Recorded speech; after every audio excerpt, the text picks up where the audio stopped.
होरी गले बाद मजलानी पहले रोटी री सुनानी ओ। होरी गले बाद मजलानी पहले रोटी री सुनानी हो रोटी खाई आइल नशा ग्वाड़ी असुरात तिते पेई हो। रोटी खाई आइल नशा ग्वाड़ी असुरात तिते पेई हो। आपने ये गाना तो सुना ही होगा। अभी अभी भावना जरयाल और ईशांत भारद्वाज जी ने बहुत ही सुंदर तरीके से गाया है और बहुत ही सुपरहिट हुआ है ये गाना। तो आपको मैं बता दूं कि आज मैं उसी गांव जा रहा हूं। आप देख सकते हैं कि ये है वो गांव, ये वाला कटोगा है। और मैं आज आपको बताऊंगा कि चार जो थे वो कौन थे हैं, क्या उनकी हिस्ट्री थी। ये पंजई पंचायत पड़ती है, कुंडा खड़कियाला, और कितनी सुंदर जगह आप देख सकते हैं कि यहाँ से पूरी पंजई पंचायत जो है वो नज़र आती है। ये हिमगिरी की एक बहुत ही विशेष पंचायत है। तो आज मैं उसी गांव में आया हुआ हूँ जहाँ पर हमारे जो चार जिनका गाना बनाया गया है अभी अभी कि होरी गला बाद बिचलानी पहले रोटी री सुनानी, तो उसी गांव में आज आया हुआ हूँ। मैं का पूरा विवरण बताऊंगा मैं कि वो कौन थे, क्या था। गाने में तो सब कुछ नहीं होता है। तो ये उनका गांव है, ये उनका पुराना मकान आप देख सकते हैं। अब यहाँ पर फ़िलहाल कुछ नहीं है, टूट फूट चुका है, लेकिन ये है उनका पुराना मकान। अब ये गिरने ही वाला है, बाकी इन्होंने अब नए घर बना लिए हैं। लेकिन एक ये पुराना घर जो होता है एक निशानी होता है। लेकिन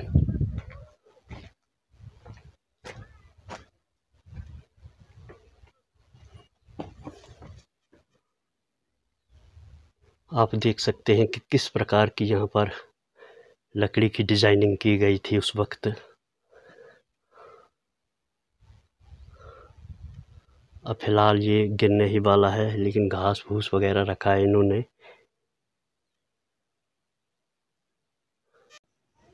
होरी गले बाद मजलानी पहले रोटी री सुनानी ओ। आज मैं उन्हीं के घर आया हुआ हूँ कि हमारे जो चार कटोगू हैं श्री बैंसूराम जी प्रधान, वो कौन थे, उनकी हिस्ट्री क्या है, उसी के बारे में आज आपको मैं बताऊंगा। उन्हीं के घर में आया हुआ हूं। तो मैं आज उन्हीं के सुपुत्र श्री दीप सिंह खन्ना जी के पास बैठा हुआ हूं और इन्हीं के सुपुत्र श्री ओम प्रकाश खन्ना जी।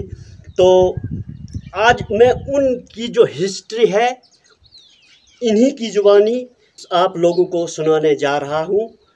तो आपका बहुत बहुत धन्यवाद कि आप इतना कीमती समय दिया हमें। तो सर आप उनके बारे में बताइए प्लीज़।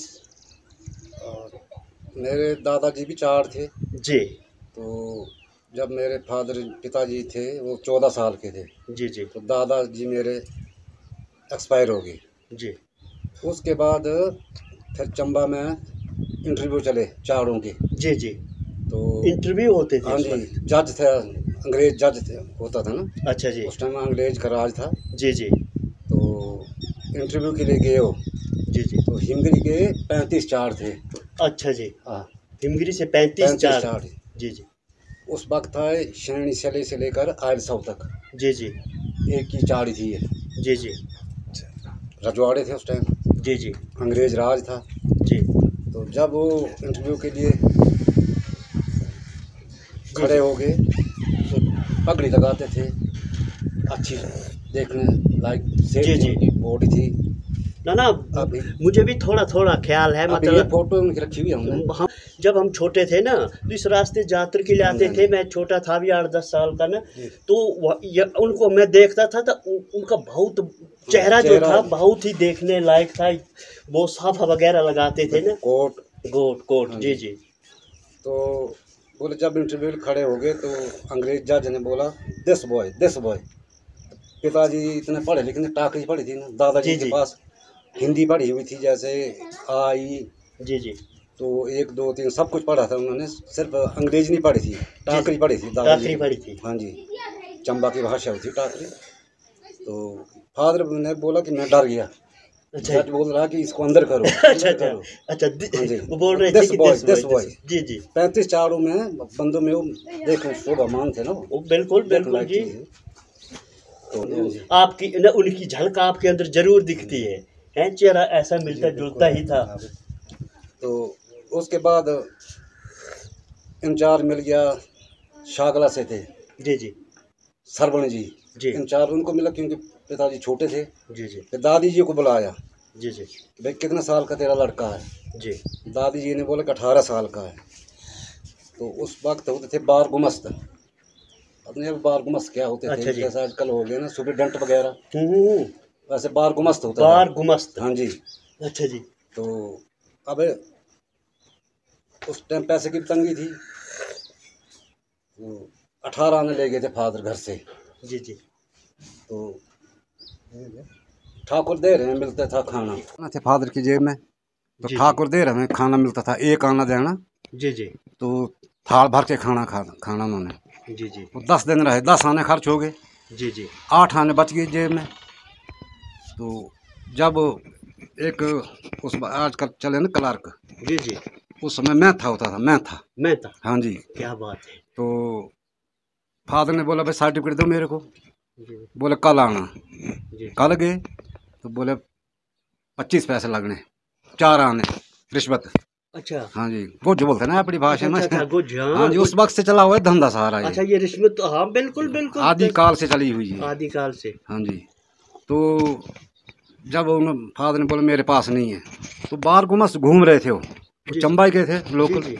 बोलो हिमकरी का चार तू घर नहीं गया। बोले जी कैसे जाना, तो ये सर्टिफिकेट दे रहा मेरे को। बोला क्यों, बोले 4 आने मांग रहा है, अच्छा, रिश्वत माँग रहा है। रिश्वत मांग रहा है। बार गुमस को बोल दिया, जी, जी। उसी वक्त सस्पेंड कर दिया उसने, उसमें था को जी, जी। एज ए क्लर्क जी, जी। सस्पेंड हो गया। तो फादर को सर्टिफिकेट मिल गया चाड़ी का जी, जी। 3 साल के बाद। फिर जब आए पिताजी घर में, तो चली गई हिमगिरी कोठी, राजा की कोठी हिमगिरी में होती थी। जी, जी। अभी तो वो उसका नाम निशान भी नहीं रहा। तो वो चाड़ भी आ गए, शागला वाले अच्छा जी। सरबन सुबरन ऐसा नाम था उनका। जी, जी। तो अंदर नहीं जाने देते फादर को, बाहर बैठ तू लड़का छुकरू है भेज बिछो। तो अच्छा, अच्छा। फादर ने बाहर रोना, और लोग आते थे उनको देखने के लिए, वो चाड़ा है चाड़ा कटोगू। जी, जी। यंग थे, बच्चे थे अभी, जी, जी। देखने से सुंदर थे। तो फिर गई पिता चंबा, बोले जी मेरे को इंचार्ज नहीं दे रहे हैं। तो चंबा से चिट्ठी आई कि फटाफट इंचार्ज दो। जी, जी।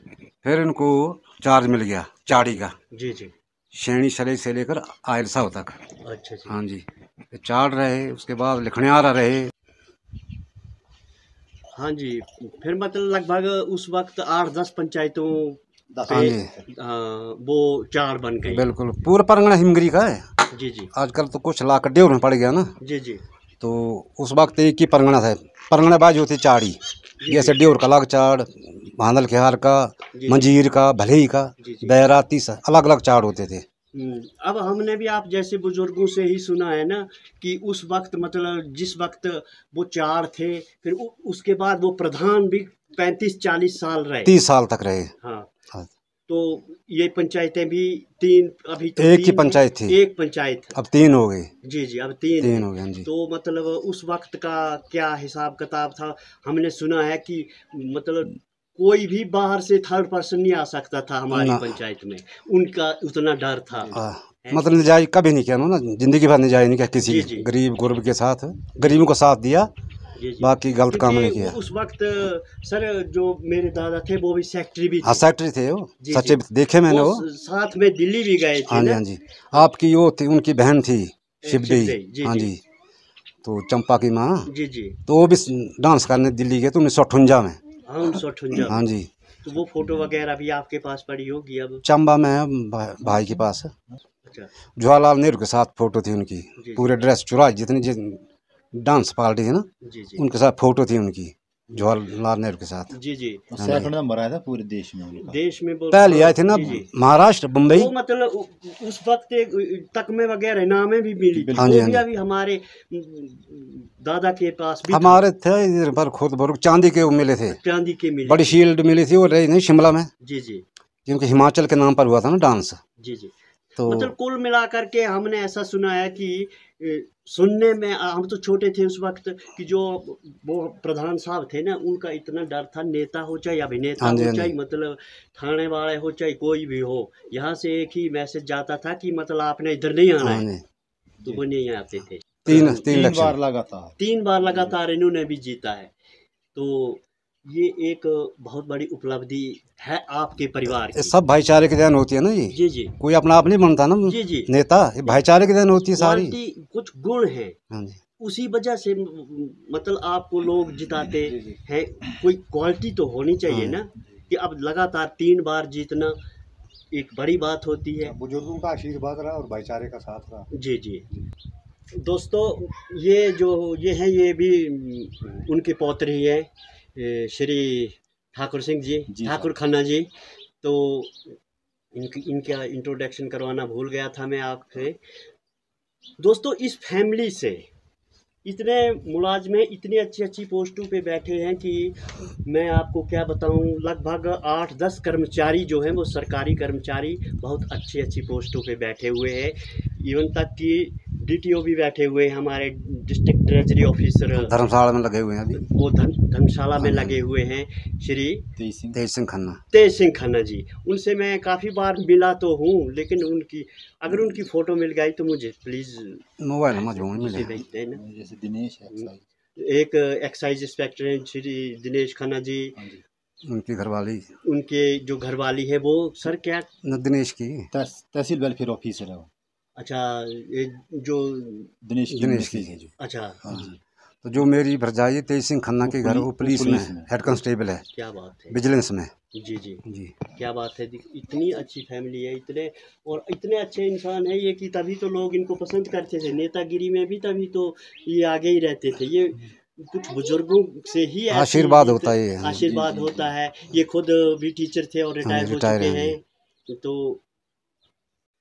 तो सर, कोई उनके बारे में एक ऐसी बात बताओ जो मतलब लोगों तक पहुँचे, कि उनकी कोई हिस्ट्री के बारे में, जो आपके फादर थे, पिता। जब हिमाचल बना ना जी, जी तो परमार, डॉक्टर यशवंत सिंह परमार जी सीएम बने नहीं थे, अभी लीडर थे। जी जी तो वो आए पैदल ही जी जी बढ़ेला गड़ा में। जी जी तो पिताजी भी उनके साथ चले हुए थे, जी जी क्योंकि उस वक्त चाड़ी थी अभी। जी जी तो पैदल चले बाया नखरोड, बाया मांजू, रिखालू। जब रिखालू में पहुंचे तो परमार वहाँ रुक गए। जी जी बोला चार जी यहाँ पर बिजली बनेगी। पिताजी हंसने लगे, भाई कैसी, यहाँ कैसी बिजली बनेगी। और उस वक्त वो सरबा अंग्रेजों ने किया हुआ था यहाँ पर, जो सुरंगानी में पैरासूल डाम बिजली घर बना ना, जी जी वो अंग्रेजों का सरबा किया हुआ था। जी जी हाँ जी। तो फिर आज देखो बिजली वहीं पैदा हो रही है। बिल्कुल बिल्कुल। फिर पंडित विद्याधर जी मंत्री बने, उप मंत्री। जी जी वो थे PWD उप मंत्री। तो जब इस सर्वे होने लगा तो जियोलॉजिस्ट आए दिल्ली से जब सिंगाधार में पहुँचे तो जो जियोलॉजिस्ट थे उन्होंने बोला कि भाई ये धार कच्ची है, यहाँ पर टनल नहीं बन सकता है। जी जी तो पंडित विद्याधर जी ने अपनी टोपी उतार के उनके पाँव में छोड़ी, भाई मेरा इलाका बैकवर्ड है और रिजिक रोटी दो गरीबों को। जी ये तब ये फिर काम चला। उसके बाद 1971-72 में, उस वक्त मैं 8वीं पढ़ रहा था। क्या बात। हाँ जी।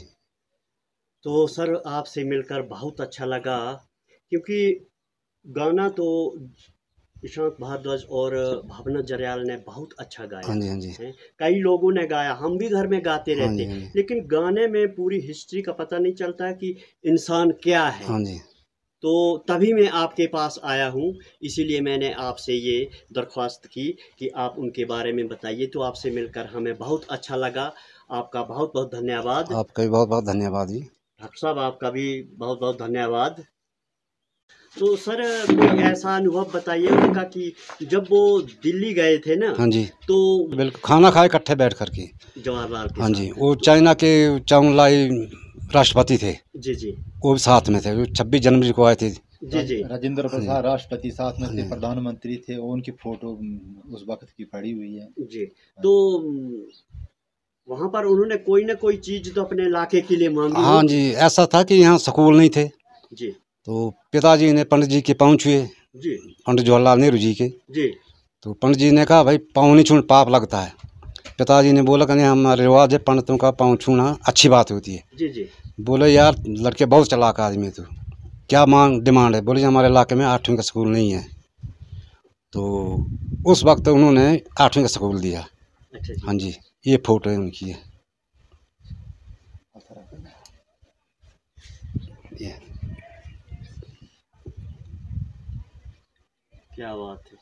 प्रधानमंत्री ने मुख्यमंत्री को डायरेक्ट जब पिताजी चंबा जाते थे तो लोग देखने आते थे, हिमगिरी का चाड़ आया। जी अभी भी वो बंदा जिंदा सजमान है, सुभाष बड़ियाल। जी जी तो उन्होंने कहा हम छोटे थे तो बोले बाजार में शोर मचता था, चाड़ आए चाड़ आए, हम देखने जाते थे। फिर जब मिंजर का मेला होता था तो खुली जीप में पिताजी चलते थे मंत्री के साथ, सीएम के साथ। जी। तो दोस्तों ये इनका इतिहास आपने इन्हीं की ज़ुबानी सुना। अब मैं कुछ अपनी तरफ से जो कुछ मैं जानता हूँ या इनसे सुना या लोगों से सुना है, बुज़ुर्गों से सुना है, इनके बारे में कुछ 4 बातें कहूँगा। श्री बेंसुराम प्रधान जी इनकी इतनी लोकप्रियता थी कि लोगों ने उनका एक गाना भी बनाया था जो आजकल आप यूट्यूब पे सुन भी रहे हैं। काफ़ी प्रचलित गाना था। कुल मिलाकर के ये बहुत ही नेक दिल और एक महान हस्ती, स्वच्छ छवि वाले इंसान थे, गरीबों का भला करने वाले। और इनकी जो कहते हैं कि जो इनकी धर्मपत्नी थी वो श्रीमती श्रीदेवी, वो तो एक साक्षात लक्ष्मी का रूप थी। उनके घर लगभग 100, 150, 200 लोगों का रोज़ आना जाना लगा रहता था उस वक्त। तो कोई भी व्यक्ति मतलब बिना खाने के नहीं जाता था, उनको खाना खिलाए बगैर वो नहीं भेजते थे। इनके परिवार के बारे में मैं एक और ब्लॉग ज़रूर बनाऊंगा। तो आज के लिए बस इतना। धन्यवाद। जय हिमाचल, जय चुराह।